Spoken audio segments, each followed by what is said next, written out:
صحیح بخاری و مسلم کی ہی روایت ہے، ابو موسیٰ اشعری رضی اللہ عنہ فرماتے ہیں ایک دن میں نے سوچا کہ آج محمد کریم صلی اللہ علیہ وسلم کے ساتھ رہوں گا، آج پورا دن آپ کے ساتھ گزاروں گا، تو پیارے پیغمبر گھر سے نکلے تو میں بھی ساتھ نکلا۔ آپ ایک باغ میں داخل ہو گئے اور مجھے کہنے لگے ابو موسیٰ میرے ساتھ اگر تو آ گیا تو اس دروازے پر بیٹھ جا۔ کسی نے دروازہ بجایا، دروازہ کھٹکھٹانے والے کون تھے؟ ابو بکر۔ تو میں نے کہا جی آپ ٹھہریے، رسول اللہ صلی اللہ علیہ وسلم سے پوچھتا ہوں، اگر وہ اجازت دیں تو پھر آپ تشریف لائیں۔ فضیلت الشیخ مفتی عبداللطیف اسلامک اسکالر کہتے ہیں میں نے آ کے پیارے پیغمبر کو بتایا کہ ابو بکر تشریف لائے ہیں۔ اللہ کے نبی فرماتے ہیں اس کو افتح لہ وبشرہ بالجنہ، ابو بکر کے لیے دروازہ کھولو اور ان کو جنت کی بشارت دو، انہیں بتاؤ کہ وہ جنتی ہیں۔ ابو بکر داخل ہو گئے، اللہ نے ترتیب بھی اپنی بنائی ہے۔ تھوڑی دیر بعد حضرت عمر تشریف لائے،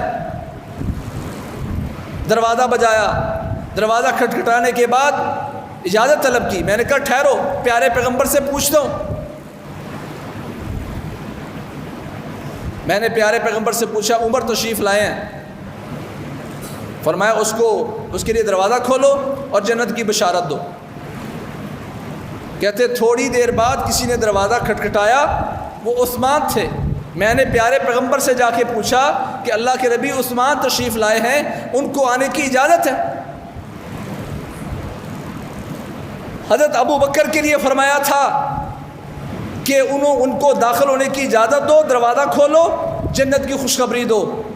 عمر کے لیے فرمایا دروازہ کھولو اور جنت کی خوشخبری دو۔ پر جب حضرت عثمان کی باری آئی فرمانے لگے افتح لہ بابا وابشرہ وبشرہ بالجنہ علی بلوی تصیبہ، عثمان کو جا کے خبر دو، ان کے لیے دروازہ کھو اور ان کو جنت کی خوشخبری دو، علی بلوی تصیبہ، انہیں بتاؤ کہ ان کو جنت ملے گی لیکن ان پر آزمائشیں آئیں گی، علی بلوی تصیبہ، آزمائش آئے گی ان پر اور بڑی آزمائش آئے گی، اس آزمائش پر تمہیں جنت ملنے والی ہے۔ حضرت ابو بکر کو کہا جنت کی خوشخبری دو، عمر کو کہا جنت کی خوشخبری دو، پر حضرت عثمان کی باری آئی تو فرمایا انہیں بتا دو ان پر آزمائشیں آئیں گی، جو بعد میں محصور کیے گئے، پانی بند کر دیا گیا، صحابہ کو ملنے نہیں دیا جا رہا۔ یہ اللہ کے نبی اپنے دور میں صحیح بخاری و مسلم کی روایت میں اللہ کے نبی بتا کے گئے تھے کہ میرے عثمان تجھ پر آزمائشوں کے پہاڑ ٹوٹیں گے۔ محرم میں شہادتیں ہوئیں، کوئی انکار نہیں کرتے۔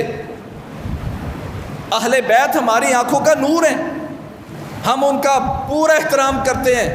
ہم کہتے ہیں وہ بندہ ایمان والا نہیں ہو سکتا جو صحابہ سے محبت کا دعویٰ کرے اور حضرت علی سے محبت نہ کرے، حسن و حسین سے محبت نہ کرے، فاطمہ سے محبت نہ کرے، آل رسول سے محبت نہ کرے رضوان اللہ علیہم اجمعین۔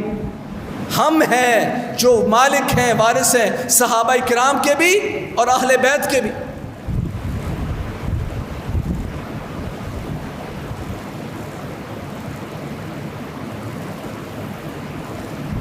حضرت عائشہ رضی اللہ تعالیٰ عنہ کی روایت ہے، حضرت عائشہ فرماتی ہیں ایک دن رسول اللہ صلی اللہ علیہ وسلم نے اپنے صحابہ سے کہا ادعو لی بعض اصحابی، میرے کسی صحابی کو بلا کے لاؤ۔ عائشہ فرماتی میں نے کہا ابو بکر، جس کو ہم نے بلانا ہے وہ ابو بکر ہیں؟ فرمایا اللہ نہیں۔ میں نے پوچھا پھر حضرت عمر ہیں؟ فرمایا نہیں۔ میں نے کہا پھر آپ کے چچا زاد حضرت علی رضی اللہ تعالی ہیں ان کو بلائیں؟ فرمایا نہیں۔ کہا پھر عثمان کو بلائیں؟ تو آپ نے فرمایا ہاں۔ مسند احمد کی صحیح سند سے روایت ثابت ہے۔ کہا عثمان کو بلاؤ۔ عثمان رضی اللہ تعالی جب تشریف لائے تو رسول اللہ صلی اللہ علیہ وسلم نے ان کے ساتھ کیا انداز اپنایا، تنحى فجعل یسارہ، رسول اللہ صلی اللہ علیہ وسلم ان کو لے کے ایک طرف بیٹھ گئے، الگ ہو گئے اور حضرت عثمان کو اپنی بائیں طرف بٹھایا۔ بائیں طرف بٹھانے کے بعد فرمایا باتیں کرنا شروع کی، عثمان تیرے ساتھ یہ ہوگا، عثمان تیرے ساتھ یہ ہوگا، عثمان مسلمانوں میں بڑی لڑائی بننے والی ہے، جان کی قربانی دے دینا، شہادت پیش کر دینا، آپ کی وجہ سے امت اسلامیہ میں لڑائی نہ ہو۔ الفاظ کیا ہیں؟ رسول اللہ صلی اللہ علیہ وسلم بات کر رہے تھے، وَلَوْنُ عُثْمَانَ يَتَغَيَّرُ، اور عثمان رضی اللہ تعالیٰ عنہ کا رنگ بدل رہا تھا، چہرے کا رنگ بدل رہا تھا، پریشانیاں اس پہ آ رہی تھیں۔ خیر کی بات آگے شیئر کیجیے اور اپنے لیے صدقہ جاریہ بنائیے۔